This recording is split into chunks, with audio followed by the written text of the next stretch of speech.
Yo, ladies and gentlemen, welcome back. Drunk Sports Talk. You know how we started all. Look, Ed grooving over there on the side, man. Yo, we gonna take one shot for two reasons, man. Number one, rest in peace to Mr. C. You know what I mean? Like, legendary hip hop DJ. Yes, sir.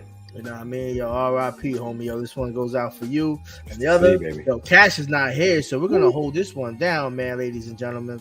All right, yo, we gotta do it, yo, and we got this, man. It's just we got this, baby. It's like, to be honest, Cassius talks too much. Just keep it between us, man. Damn. Nah. But yo, he's on vacation. He's chilling over there on the white sandy beaches. Yes, sir. Wifey enjoying his time off, man. Yo, we all work hard. Sometimes you gotta just take your slippers off, man. But you know what it is?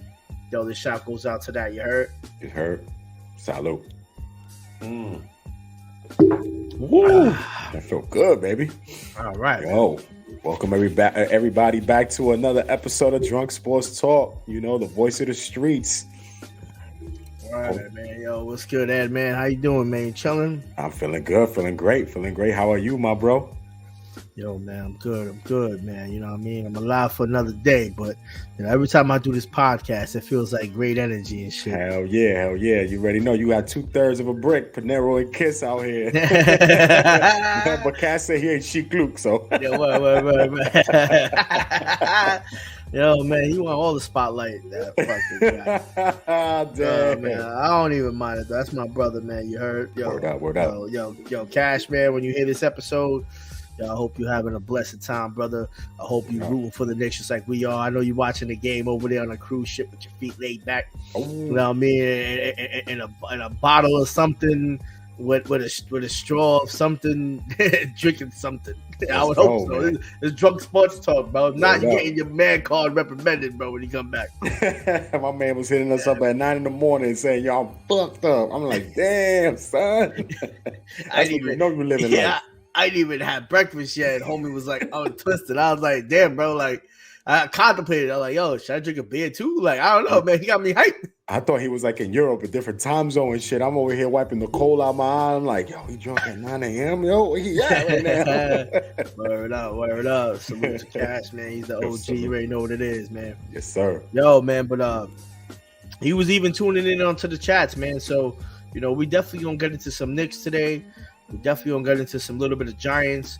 But if you're from New York, you already know what's the hot topic, man. Yes, sir. Like, ain't nothing hotter than the Knicks.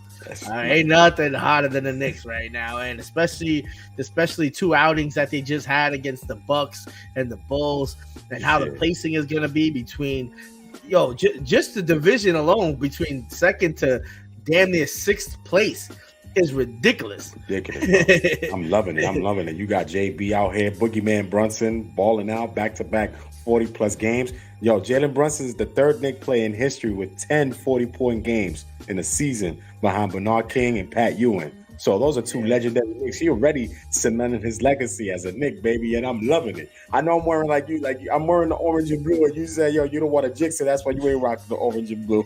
Word up. Nah, I don't want to rock. I didn't want to rock the Knicks today, man. I'm a little nervous, man. We still got some very important games upcoming between the Celtics, the Nets, and then the Bulls again to finish it off. So these last three games are going to be highly important. But let's just get into some. Let's talk about that game against the Bucks, man. Yo, Ed, that was a crazy game, man. And it was again a game that the Knicks always play. Like what I say, always from and pause, but like they always play from behind. Yes. And now that was the perfect definition of it. It was similar to like what happened against the Kings and we won. You know what I mean? Like for the Bucks, we were down a lot, then we go up, and then we just took over. Hell yeah! You know what I mean? So like, what was our biggest? We were down by I think 15 by one point. Yo, we were getting diddied out there in the first half, but then the second half we came back. Yo, the thing is that it's like we were saying, you could let Giannis and Lillard run amok. Even Bobby Portis had a great game. He dropped 24 that game, but the rest of the team, nobody did shit. Literally, nobody did shit. Only Brook Lopez with 13, with everybody else having 20, and everybody else had less than 9 and less. And you know what I mean? OG played fantastic defense out there. Brunson with 43. You have Vincenzo wilding out from 3. You know what I mean? With 8 for 11 from 3 with 26. Hart almost had another triple-double. He was 1 rebound, 1 assist shy of 10 and 3 points away from 10 points. But, the Bogdan finally doing his thing. Deuce out there balling. Like, I'm loving this team and the way he used the rotations that game. Tibbs, the way he used the rotation that game, he did it up, man. And it's like, all right, the Bucks won. We played 5 times against the Bucks. They beat us 3 and then we beat them 2 recently. So imagine we face them like in the second round in the playoffs. If the seedings, if they lower down in the season, because right now we in 3rd, they in 2nd. But imagine if they drop down low and we get them in the 2nd round. I know I ain't scared of the Bucks, man. I ain't scared. They in disarray right now. They in disarray. I don't know what's going on with Doc Rivers. And like I said, that two man in Lennon and Giannis, I don't know if they could push that team into the next level. So if they face us, a team with a deep rotation without Juju, we dangerous, bro. I mean, no disrespect to Ju. I love Ju. I feel like we can't win a championship without him. But we're a dangerous team right now, man. We're a dangerous team. We gelling that right now. Those last 3 games, I feel like if we go 2-1, the only team I'm worried about is the Celtics. Tomorrow night, that's the only team I'm worried about. But if we end the season 2-1 and stay in 3rd or even move up to 2nd, I'm stuttering after 3rd. But if we move up to drunk sports talk, baby. I feel like, ain't nobody gonna fuck with us, Q. Ain't we gonna fuck with us, bro? I'm hyped right now. Nah, and you know what I mean? I think the same shit too, because let's keep it a buck. Like even if we go to 2nd place, let's play it out. So if we go to 2nd place, we're probably gonna end up playing out of like the Pacers or like the Cavaliers or something like that, or 6th or whatever. Like who knows, man? Like, so many people moving up and down, but I think right now the Pacers are at 6. Yeah, the Pacers. I'm really not worried. Yeah, and all depends on the play-in, because I'm looking at the play-in. You have Philly at 7, Miami at 8, and then you have Chicago and Atlanta. And the last couple of years in the play-in, sometime the 9th and the 10th team get their ass in the play-in, and it makes it easier. Look at Miami. Miami, if you went back to the old school rules and it was just 8 seeds, they wouldn't even been in the playoffs, and they made it all the way to the finals last year.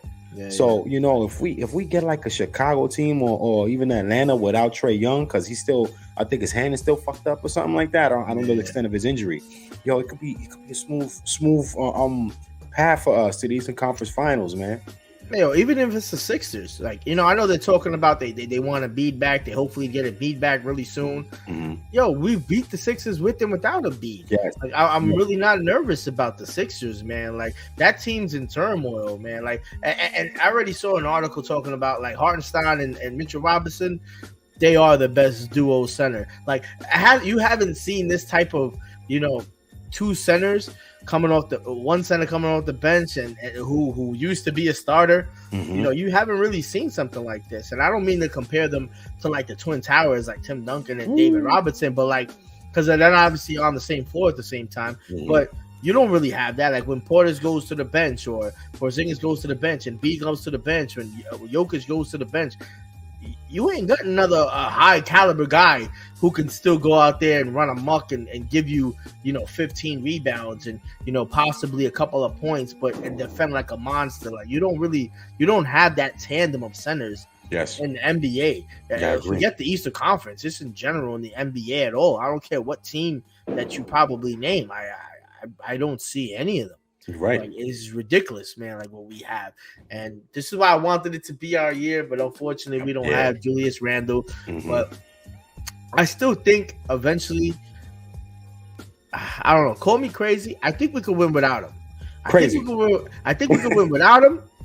But but let me explain why I think that. So I think we can win without him, but I don't mean only if we get another piece. Okay.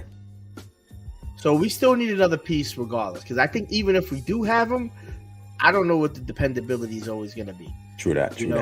We already seen it through and through, but homie, in my eyes, Julius Randle is my guy. Like, Yeah. I don't care what anybody. I talk shit all the time. I say what I say on the show. I don't care. You know what I mean? Like, it's just me, and I'm drinking. But I know what it is to be a true Knicks fan. I know what he's done for this team. I know everything he's contributed. I know what type of skill and talent and physicality and determination that he brings when he steps on that court. And his growth.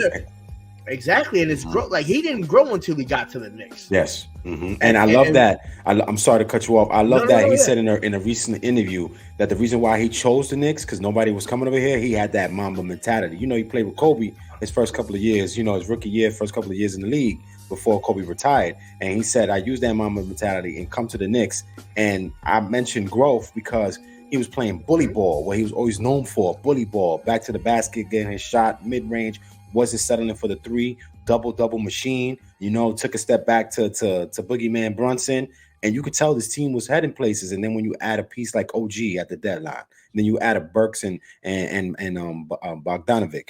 Those are big pieces in the way Achua integrated himself. And now Dante balling out already, like he shattered the 3-point record as a Knicks. Is Achua hurt? Because he didn't play the other day. He only played 5 minutes against the 5 minutes against the Bucks, and I think against the Bulls he didn't play. Not even he didn't play. So that's concerning me. That's concerning because that's what I'm saying. I didn't hear nothing about it neither because I was like, yo, where's there's certain players you expect he to play. And we could transition talking about the Bulls, but like there was only like 7 people like that really played, that game, and OG went off. Our starters all got double digits. Oh yeah, I love that. I don't know if you saw. Did you see the buzzer beater though? Yeah, you were texting me. Bro, I was like, bro, because I watched it and I like, you know what I mean. I got kids, you know what I mean. Q's a baby making machine, so I got 2 of them. You know what I mean, and that's the max to my limit. I'm not no Eddie Griffin, you know what I mean, out here making 13 babies, you know. Yo, shout out to Eddie, but like, so I was like, yo, was that? I couldn't hear the commentator. I'm like, yo, that shit looked like it was good, and I saw him celebrate. I'm like, yo, he really made the buzz. Like, yo, it's and before I let you speak, because I have a question for you too, but like, I almost feel like they did us dirty so much throughout the season with the injuries, and I'm talking about the basketball gods. They did us dirty with everything. Like now in the last couple of games, shit is clicking that would never click.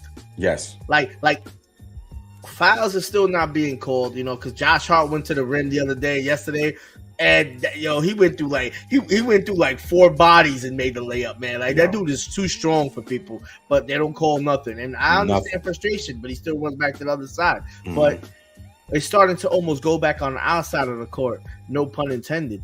And now I want to ask you, because like, now, do you think this is almost like a Cinderella situation where like now even teams that we need to lose, it's almost like a giant 2007, 2011 situation where teams that we need to lose are losing. Yes. And like the Magics are losing. The Cavs are losing. The like Bucks. You don't just the Bucks are losing. You don't just fall into 3rd place without, and like the Magic just lost to the Hornets, and then they lost to the Rockets. Look at that. 2 teams that are not even close. Well, the Rockets a little bit in the play-in. They're a little bit, but like, but the Hornets, I mean, come on now. It's like the Bucks. When we played the Bucks, they lost to what? Memphis. They lost, I think, to Washington. Then they play us. I'm like, let's get it. And then we beat them the way we beat them.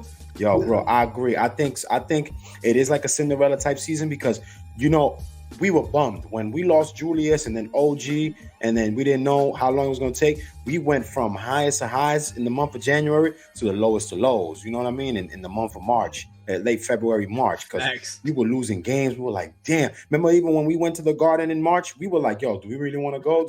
Let's get our refund. And then we went and we smashed the Magic that game. Yeah, word. You know what I mean? So it was like, you could tell it is kind of a Cinderella season because we get OG back, we get Mitch back. Like you said, the best center tandem, and I agree. This should have been our year because you never know. We're gonna keep both of them next year because Mitch already got the bag from us. Are they really gonna throw the bag at Hartenstein? Like, it's a lot of incentives going down when contract wise. But this team, man, is a force to be reckoned with, man. And if we wind up staying in third and getting second, we're gonna be a hard team. We're gonna be a hard out, man, in the playoffs. And if the basketball gods finally, like give us some love and shit, yo, it's gonna be fun to watch these Knicks in the playoffs, even in future, even for the future, man. Like I'm just loving this team, man. I'm just fucking loving them. Like the growth of McBride after Quickly got traded. Precious, the way he's been playing. You mentioned Josh Hart. You know what I mean? Josh Hart, even though the first game with the Bulls, I thought that was a bullshit call from fucking Scott Foster. Scott Foster always playing the Knicks, bro. Always, man. Bro. You know what I mean? Word. But this team is going to be a dangerous team. I know people are scared to play the Knicks right now. As much as I might sound like I'm biased, or we sound like we biased when it comes to our Knicks, but I think they're scared. Man. They better buckle up, man, because we out here. We out here, man. For the playoffs, we out here. And the key components is the reason why, with the Bulls, that should have been an easy win. But yes. We shouldn't have to overcome adversity every time when we come to these teams. And we know what's crazy, we do it. And we do it and that's what everybody's so scared of. Because look at this sentence. Imagine being in a locker room and you're like the opposing team going against the Knicks, and you're the head coach, and you're like, yo, guys, we're up by 19. You gotta keep playing hard. The guys are gonna fight back. Yo. That's crazy, right? Because you would think like after 19, 20 points, 21 points, you're like, yo, guys, what we got to do is just keep scoring. Mm-hmm. Nah, man, that shit don't happen around here, Brody. I don't know. Like it doesn't happen around here. The defense, and that was a key thing that I saw. Even though I know, Mitchell Robinson played like 10 minutes or 15 minutes last night. But, he had some key – it's just – him being in that vicinity, just his energy being there in the game is just like, oh shit, it just causes turnovers. Yeah, bro. But he didn't score. He only had like 1 rebound in 20 minutes. He didn't shoot, even go for a bucket. But his presence is lethal. His lethal weapon, like Mel Gibson, Dan Glover out there, man. You know what I mean? And then the DiVincenzo 3-pointer. Oh my god, man! Like, yo, if that's not something that we're finally getting something on our side. That's us getting something on our side. Yes. People, what I mean? Knicks fans out there, like that's just a sign of hope. And even if we don't win it all, man, if we get to the Eastern Conference, finals, I'm good, man. Like get to the second round and show what we could do. Yes. Because you know what every other team is gonna be thinking, especially Celtics. This is all that we got. And this is who they're gonna see for the next few years. Yes, and especially we have room to add someone else, man. And that's what I was about to say, because everybody else is gonna be thinking like, that's not gonna be the same team. They're gonna get somebody else. They're just only gonna get better, guys. Yo, they're just only gonna get better.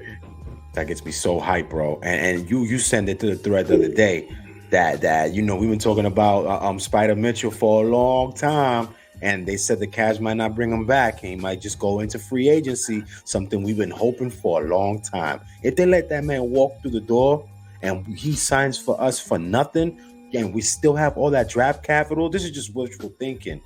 We still can probably get somebody else. Like maybe I'm wishful thinking, too much wishful thinking.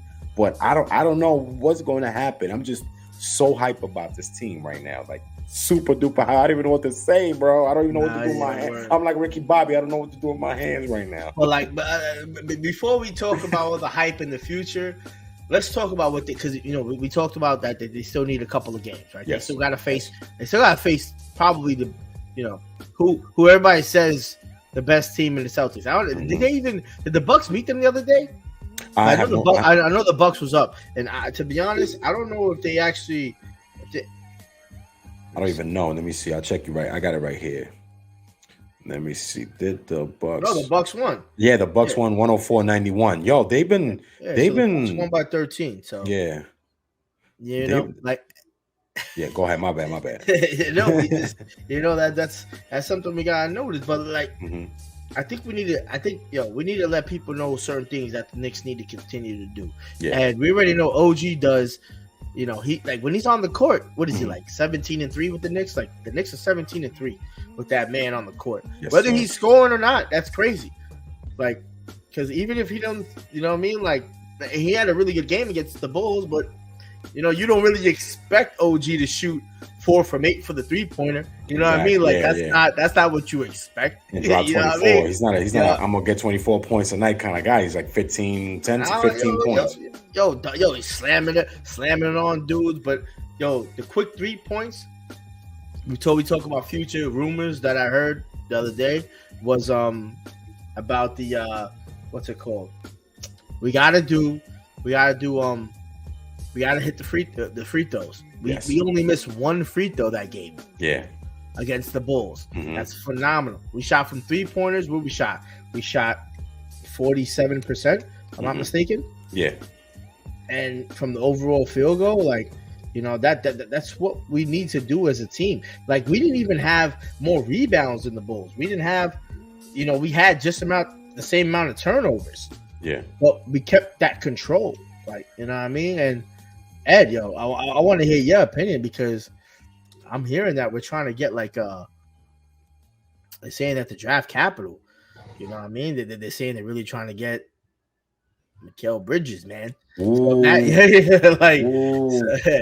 dying for that, bro. But the thing is, will the Nets do that? I mean, the Nets need to improve their squad drastically. Like, they lost so much depth ever since, they pulled that trade for, sending KD to the Suns and sending Kyrie to the Mavs. If we do that trade, Avengers assemble, the Villanova Knicks. People forget these guys won like 2 national championships together. I don't think all 4 of them won together, but at least they won 1 together, so they know how each other play, and that's very big. If you know each other's style of play, each other's spots, that's hard to stop. And Mikal is an all-star caliber type of dude. So if you add him to the squad, I don't know exactly where he's gonna fit in the first couple of months. But if after the All-Star break head into playoffs next year, if we have him, that could be lethal, bro. It's important. Like, you have OG worrying about the next player on the team. All you need is Mikal Bridges just get to his spots, get his buckets, and that's big, bro. I would love that.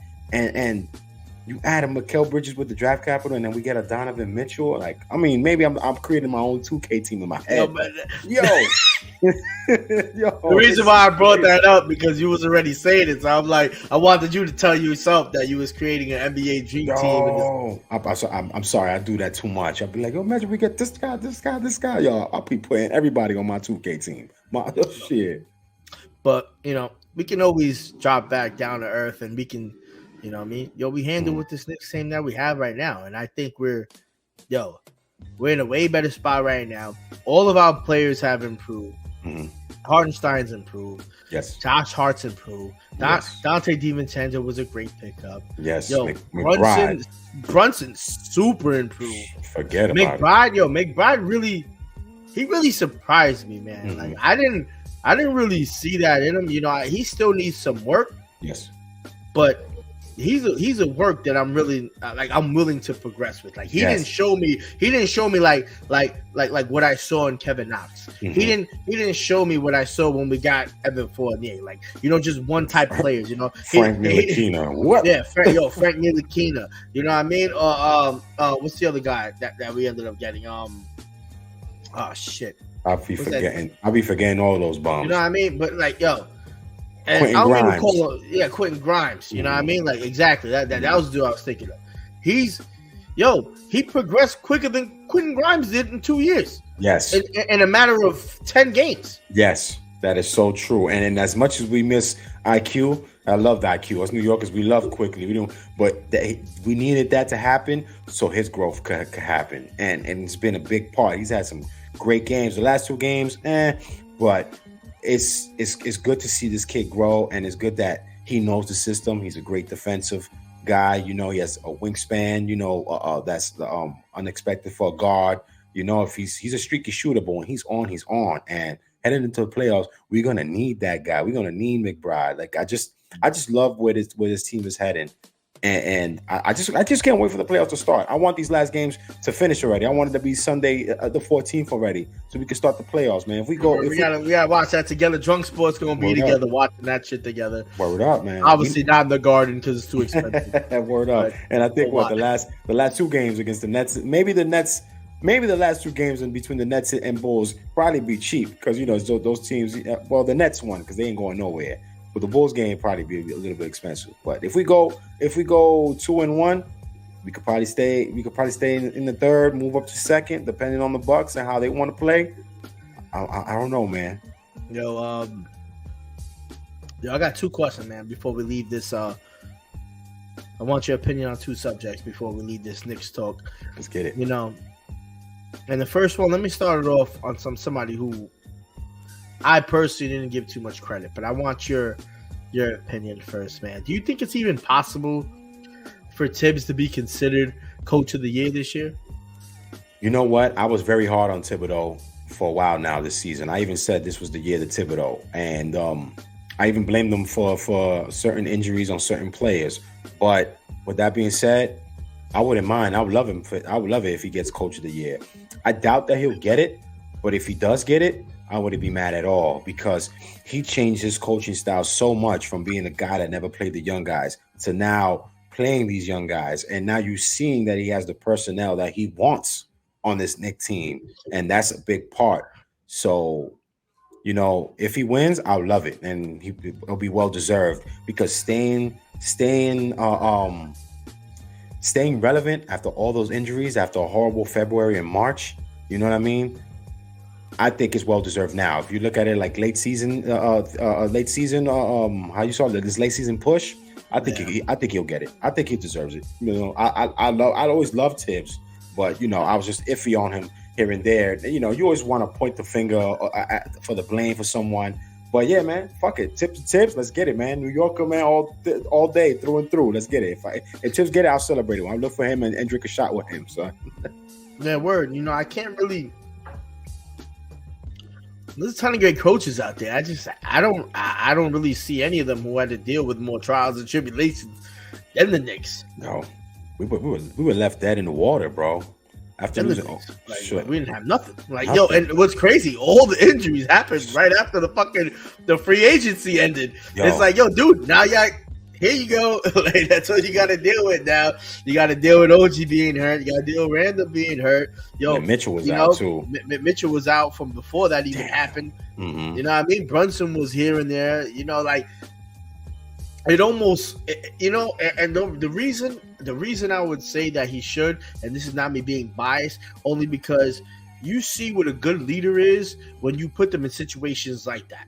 Mm-hmm. And see how they adjust, not only with their transitions and how they make their substitutions and who they want the last player to make the last shot. Mm-hmm. It's way more than that, man. It's coaching.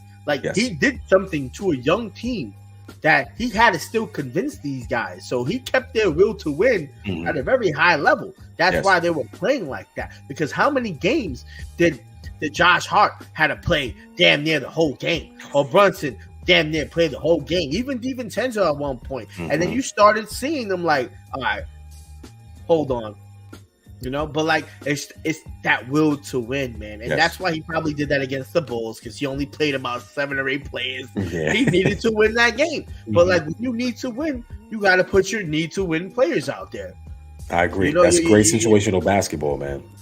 And that's what you got to do. And I think he's been put in the hardest position as a team that was expected for such great things. And then as soon as, everything came out and all the injuries occurred, everybody expected for us to fall way below the radar. Mm-hmm. And I think we only just exceeded expectations. We just kept fighting back. And we're here right now because that's what we do.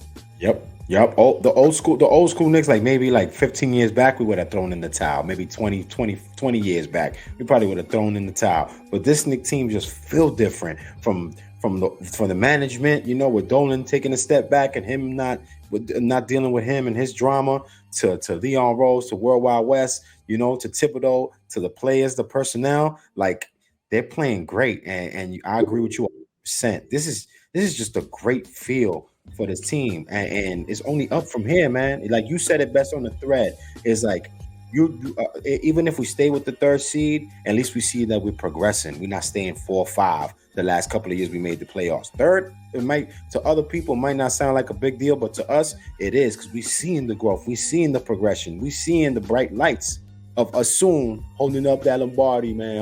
Lombardi holding up that.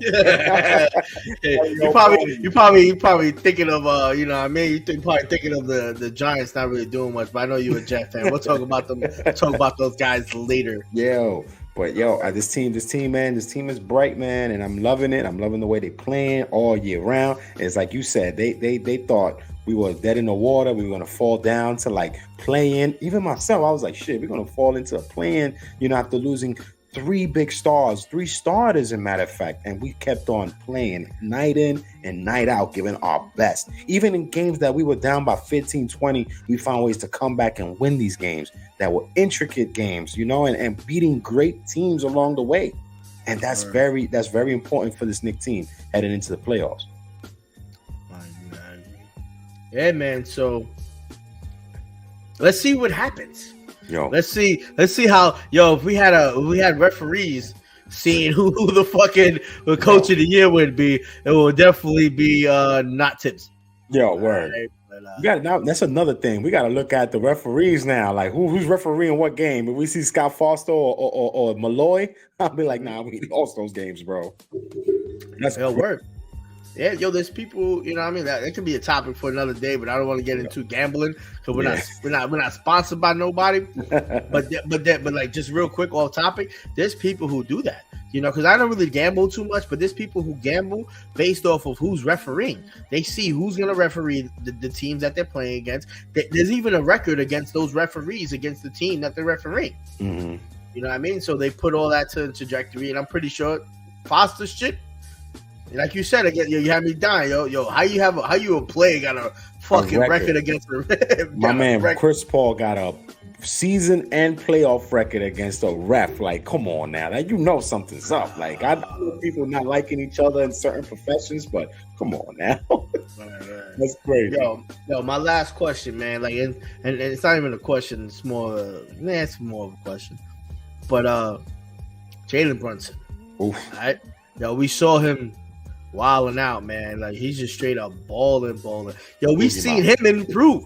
Like, yes. Dude got a wicked crossover. Like, I think he's taking lessons behind, but like after practice from like Jamal Crawford. Like, his shit is snapping, bro. Like, Jamal Crawford was more of like a high winding, but his shit is just snapping, bro. Like, he's just going right there quick. It's like Cash said, like Tim Hardaway, boom, boom, real quick, boom, boom. So we see him progress. We see how good he's doing. We see how much the Knicks need him. He's making 40-point games. He's just playing out of his mind.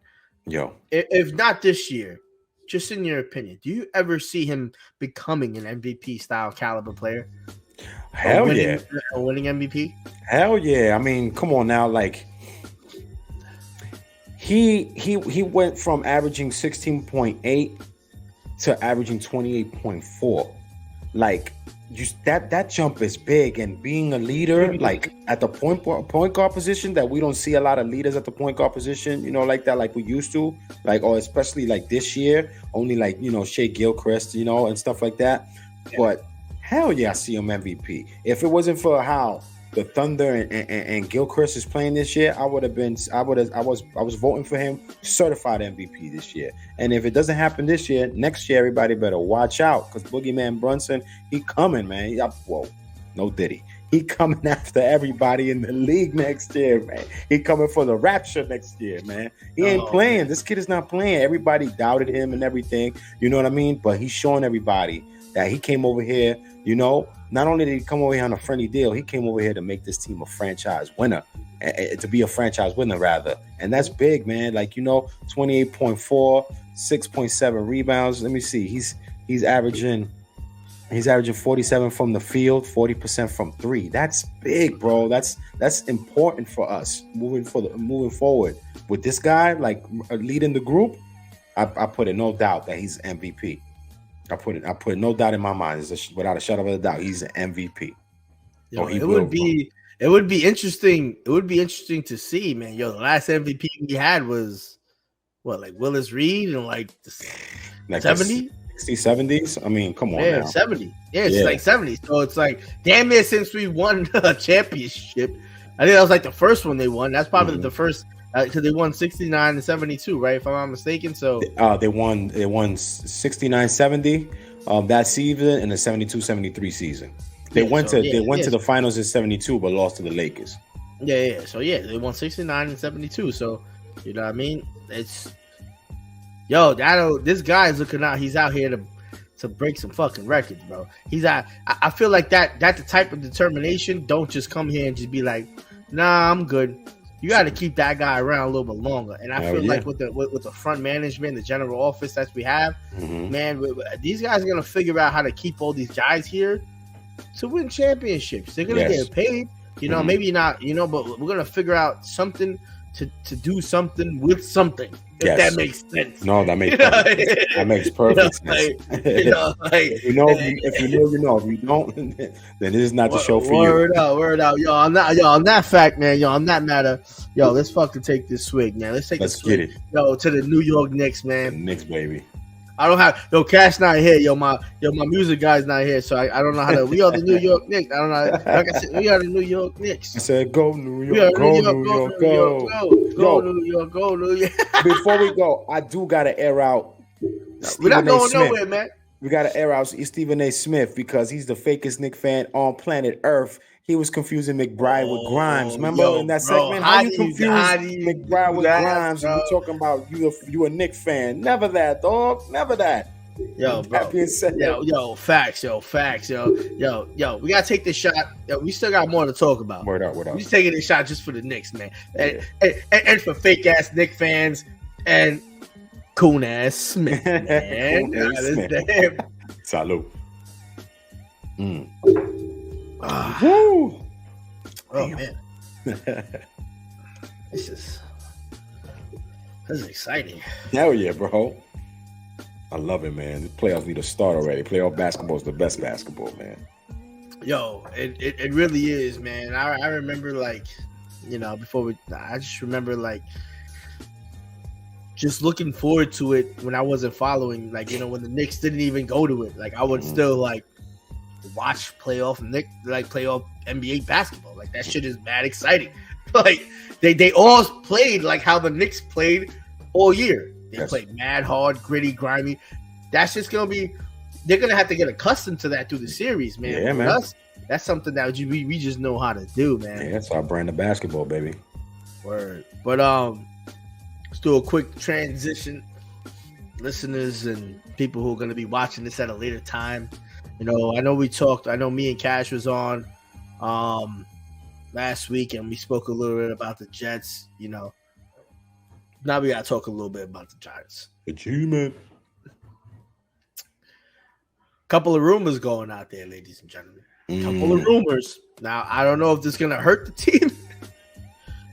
Well, I do know if it can hurt the team, but you know, who knows? Because at this point, where this Giant team has been at, fuck it, man. Like this, like I don't even care no more at this point, man. Like it's like, yo, and what's crazy is that I'm probably a bigger Giant fan than a Knicks fan, which is weird because I've always fought, you know, between both sports. But I really love, you know, I rather play basketball all day than play football, and at this point now, I rather watch basketball than watch football. But football days mean a lot to me, man. Yeah. So, like, that's my connection to the Giants. I was like, you know, I remember watching them when they played against the Ravens in 2000.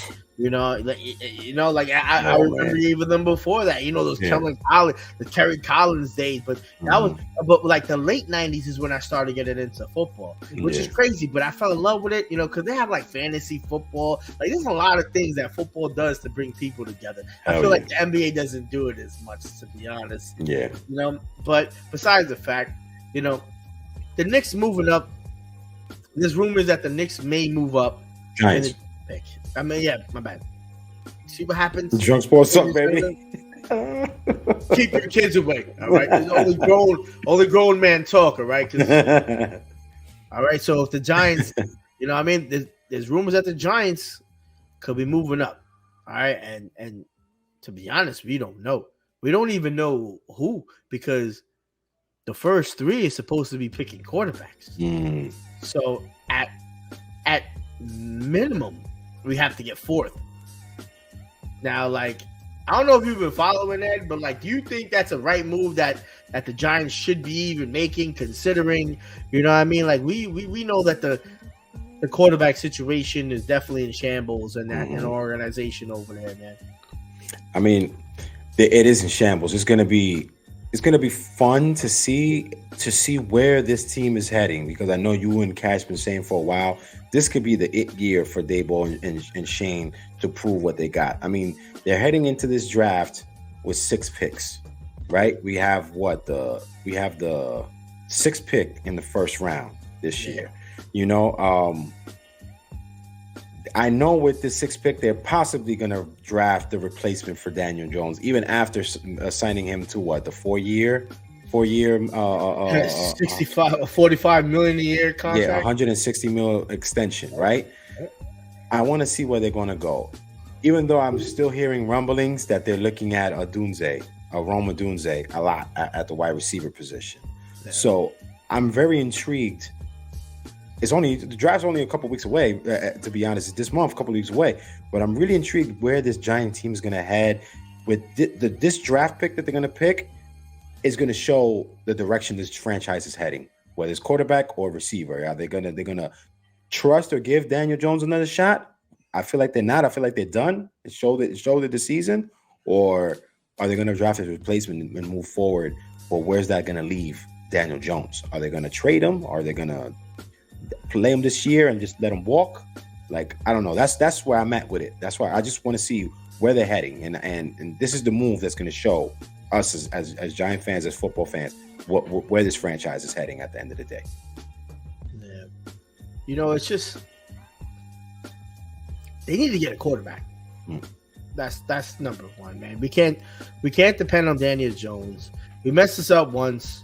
We messed this up twice with Daniel Jones. And the first time we messed it up was at drafting Saquon Barkley, which at that point, you know, everybody knew that, you know, and all I hear is negativity and hatred from like Tiki Barber talking about how, you know what I mean, he did great for the Giants, which he did, but we should have actually probably drafted a quarterback when we drafted Saquon Barkley, because Eli Manning was getting out of here.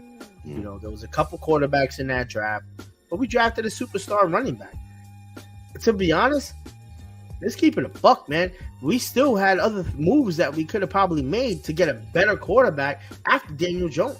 But you know what happened? The owners and the GMs that they hired, they fucked up their whole situation, and they hired all these coaches that didn't know what they were doing, these GMs that didn't know what they were doing, and they put the team into bad predicaments. That's so true. Wasn't that year that they? I'm sorry. Wasn't that year that they drafted Saquon? Wasn't Josh Allen drafted that year, or wasn't that the Darnold and Allen? We could have easily gotten Josh Allen already, man.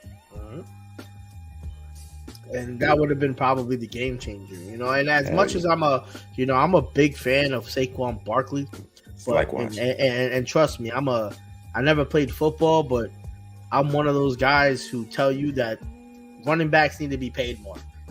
I don't know why. I can't tell you why. I can't sit here and fucking write up a whole legal document of why, but I can see it. You know what I mean? I can fucking see it. Like, why does the center get paid way much more than a man who's fucking half their weight getting tackled by 60% of the team? Hell yeah, with a shorter lifespan, a shorter career span, because running backs they have a short career span now. Yeah, but I think if they move up, you know what? This is gonna show how much balls that the Giants got. Because if they move up, that means whoever they're gonna draft is going to be really worth it. And it's kind of almost, and it's really who they're putting all their chips in with, even sitting behind Daniel Jones. because let's face it, we saw what he can do. We just picked up. I just sent you that meme. We just picked up Boykin. Come on, man. Like, like you said, we just picking up everybody and their mom, man. Like, it's like, just come over to the Giants. We'll pay you a couple of $1 million. Hopefully, you catch a couple of passes, and then if not, then you get paid anyway. Like, what the fuck, man? Like, just use that money for elsewhere. But you want to give as many as short threats as you can. I think at this point, and they're putting the type of players that Daniel Jones needs around him, which is obviously not long ball players. Mm-hmm. I don't think him and Jalen Hyatt are going to work together. They didn't mesh. Like we've always been saying for a while, he meshed more with DeVito. You know what I mean? Even Tyrod, the couple of games Tyrod played, Tyrod showed more chemistry than Jones did. There was only like one big play I think those two had in the beginning of the season. Yeah. I think it was against Arizona, if I'm not mistaken. Was it to him that once in the third quarter they threw that bomb to Hyatt? Since then, they didn't have no chemistry, bro. And how you not gonna have a chemistry with a guy that's a burner like that? Like that's a missed opportunity. Just launch it. Launch bro. It. And Daniel Jones has an arm. Mm-hmm. Like, don't get it misconstrued. He just chooses not to throw it, and that's my concern. Yeah. Like, when you're afraid to lose it, that means you got fear in your heart, kid. You don't belong in New York, man. That's why I loved Eli Manning. Mm-hmm. Eli Manning throw that shit with blindfolded with his one hand tied behind his back. Word. my man Elijah. With that being said, I got a question for you, because I know you're a big Giants fan, so you know their needs more than me. What are the top 3 needs that you feel like they need to cover heading into this draft? I know they already got like the O-line a little settled and stuff like that, signing some O-linemen, signing some linebackers or whatever. What are the top three off-season needs or draft needs you think the G-men need for this upcoming year? I think right now the top 3, this is obviously I think it's like 6 or 7 rounds, but the top 3 is quarterback, wide receiver, and then we need another running back. Okay. All right. Need another running back. And I think we're a bad running back team, so I can even probably substitute that for defense. I think we draft better defensively, especially like cornerback wise, linebacker wise, or even like like defensive lineman wise, but we're pretty solidified on that. But it doesn't hurt to have a substitution. But we definitely don't have no running backs. And we need a quarterback because we're still the question marks in the air above his head, like it's Super Mario for Daniel Jones. You know what I mean? And we still need a wide receiver. All we have is Jalen Hyatt. We need somebody else. He needs a tandem. Everybody, this is becoming a common factor in the NFL. It's one really good quarterback with 2 either all-star Pro Bowl wide receiver and another one who's a former or all-star wide receiver or about to be that. You don't just put the tandem of Elijah Moore and Amari Cooper together, or even when Keenan Allen and Mike Williams was together, and now you got Garrett Wilson and Mike Williams together. Now you got Waddle and Tyreek Hill. Like, do I need to say more? Like, it's happening throughout the league. You need at least 2. We never even really had one. Mm-hmm. Like, the last one that we had was Odell Beckham. And that was when Saquon Barkley was a rookie. And that was fucking fun as shit to watch. But that was the downfall of Eli Manning. Mm-hmm. But we need another wide receiver who can stay healthier than Odell Beckham. I agree. Who can go out there and give us those Tyreek Hill yards and give us those magic moments. Because if they want to sell tickets, that's what they need. It's a throwing game now. That's why these running backs are not getting any money on their contracts. But let's keep it a buck. You also need a very solid running back. You just don't come across any day a Saquon Barkley, Christian McCaffrey, a Nick Chubb, J.K. Dobbins. These guys, Derrick Henry. These guys don't get. These guys weren't getting paid big bucks at one point for no reason. Mm-hmm. Yeah, this market was crazy because this year was with the year a lot of them got big bucks. I do agree with you on everything you said. One thing I want to add to on the defensive end, I know Adoree Jackson is still unsigned with us. Like he's on the depth chart, whatever, but I know he's unsigned. So I feel like that we have 6 picks in 6 rounds. So I feel like that's one big key we need to add because to pair with Deonte Banks, a guy that will be right next to Deonte Banks. I feel like Adoree was always a Gettleman guy, so he fit the Gettleman system. Now I feel like we need to go and attack and get a cornerback rather in one of these rounds, like maybe third, fourth, fifth, round. Go get a cornerback to pair against Deontay Banks. But everything you said was perfect. I feel like we do need a running back. I like Devin Singletary when it comes to a running back committee type of guy, but he's not going to be like a Saquon Barkley type of guy that he's going to be like, yo, I'm going to play all 4 downs and people are going to be scared against me all 4 downs. He's not a 4 down back. Yeah, exactly. At all. He's going to be scared. Exactly. He's going to hope that the offensive line holds up. And I think that the Giants made a great improvement in that line. So I think, where we're heading to is in a good spot. And, it's just going to take – with football, that's a crazy thing. It takes – it's much more longer than like fucking NBA. Yeah. You know what I mean? And even kind of almost like baseball, because baseball, they put you down, they bring you up. Like you could be in the MLB, go back down and heal up and then come back up, or you just suck and then you all of a sudden you become a superstar, you come back up and now you fucking all-star. But I think with football, no, it's when your time is your time, that's it. Like you have to keep running with it. Like there's not going back down to another league. There's not, oh no, there's always next week, man. There's only 17 games in the NFL. Like you have 17 chances to prove to this team that you deserve to be here. You need to be here. Nobody can take my job for that position except for the quarterback, because you need a quarterback. Yeah, man. That is the leader of men on the field, unfortunately, man. That is, at the quarterback position has become the number one darling now, but that is the leader of men on the field. If you don't have a quarterback, you don't have somebody who's going to throw the ball. Even if you have a bomb-ass receiver, what are they going to do, man? And that's why I appreciate so much. I appreciate this so much. The statement that Mara said, you know what I mean? When he was talking about, they asked him a question talking about the timeline for the Giants, and he said this is not going to reset the clock for Joe Shane and Dable. That's very intricate. So they know there's fire under their ass, bro. You can draft another quarterback, bro. If you fuck this up for one more year, party done. Yeah, or maybe one more year. Who knows?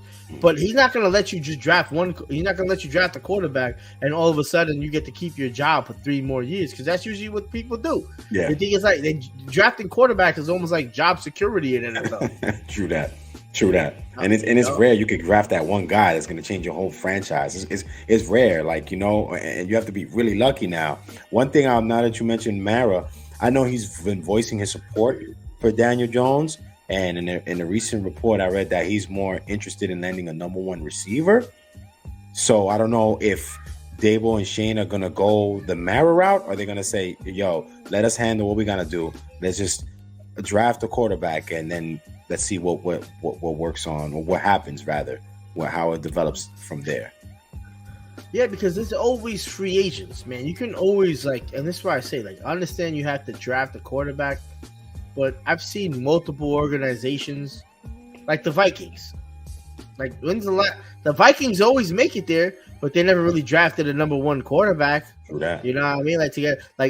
They had Culpepper, they had Brett Favre, they had Kirk Cousins, and now they had Dobbs. And then Dobbs left. Oh no, they got Dobbs from Arizona. Yeah, from Arizona Cardinals, sitting on the, Look at the 49ers situation at one point, bro. They had they had 4 of the guys. They had Trey Lance, Jacoby Brissett, Garoppolo, and Purdy. Look at that. That's crazy. That's insane. You know how many franchises would love to have that problem, to have 4 wide receivers. 4 quarterbacks. That's a franchise that don't even have 2. And this might be a topic for another day, because at one point it got to be maybe that's what people do, because if people know how to draft, they just take up quarterbacks fuck it, I'm gonna take it. If it doesn't work for me, fuck it. But that dude sitting on the bench for 3 years, 4 years, 5 years that he's been with that team, whatever getting paid, whatever minimum he's getting paid, he's gonna take it. But he could have been something that could have developed to something great. We never had no development time, man. You know, it's a lot of factors that probably come into this that probably a lot of people ignore and a lot of teams ignore, and that's what happens. Shit gets overlooked. Happened with the Giants. You know, it didn't only happen with the Giants, ladies and gentlemen. It's happened with every fucking NFL team that you can name. Every NBA team that you can name has missed over somebody that could have been somebody, but they didn't get him. Exactly. You mentioned NBA. Look how many times the Kings missed opportunity after missed opportunity. You know what I mean? Look at the Washington Commanders. Missed opportunity after missed opportunity. I remember at one point the Hornets had back-to-back one. I was like, yo, what the fuck? Like, because they got Zion at one, and then the year after they got another number 3 pick or some shit. I was the Pelicans. I mean the Pelicans. My bad. Yeah, you know what I mean. But they used to be formerly known the Hornets, and then the Hornets became the Hornets, and then the Pelicans. Yeah, it's so different. It's a conundrum, bro. Well, that's how far back I go because the Pelicans never exist. The Hornets did exist, but you know what I mean. But it's gonna be fun with the draft just a couple of weeks away. I'm trying to be positive, you know, and always say, you know me, I'm a wishful thinker. I'm hoping the Giants do big things because it's their time, bro. It's their time. It's been so long, you know, 2011. You know what I mean? And they've always been that franchise, always knocking on the door, and that's always been a franchise that's always been a winner. Like they're top. They have what 4 Super Bowls out of 5. You know, we won 4 out of 5. That's good, bro. Like a lot of teams they haven't even won to 1 yet. Like, you know what I mean? And me, you know, I know you guys make fun of me because I'm a little bit more of a Jet fan now. But when's the last time they just went to the Super Bowl? 69? Like, come on now. Man. So I feel like the Giants. The time is now to see what direction this franchise is going to go, and I'm very excited. I'm very excited for the G-men, man, because I know they bound for big things. They just gotta find the right direction to go through and just, you know, run through that shit like a juggernaut running through walls, man. Yeah, man. It's gonna be some exciting couple of episodes up and coming. Listeners, you know, we're gonna be following this Knicks playoffs run as in depth as we can. Yes, you know, we're gonna touch on some more upcoming NFL news as it only makes more interesting. Who knows? In next couple of days that the Giants just do a couple of trades and they get the 3rd pick or something. Who knows, man? Like, yo, what if like the Commanders or, you know, like the Commanders or the Patriots feel like, yo, Daniel Jones is their fit. Yo, that's 1 quarterback, maybe a couple other picks. Boom. Now we're in like 3rd or 4th. You know what I mean? Like, it's crazy. A lot of things can happen. We're gonna be covering it, of course. Yes. You know, as well as the Knicks.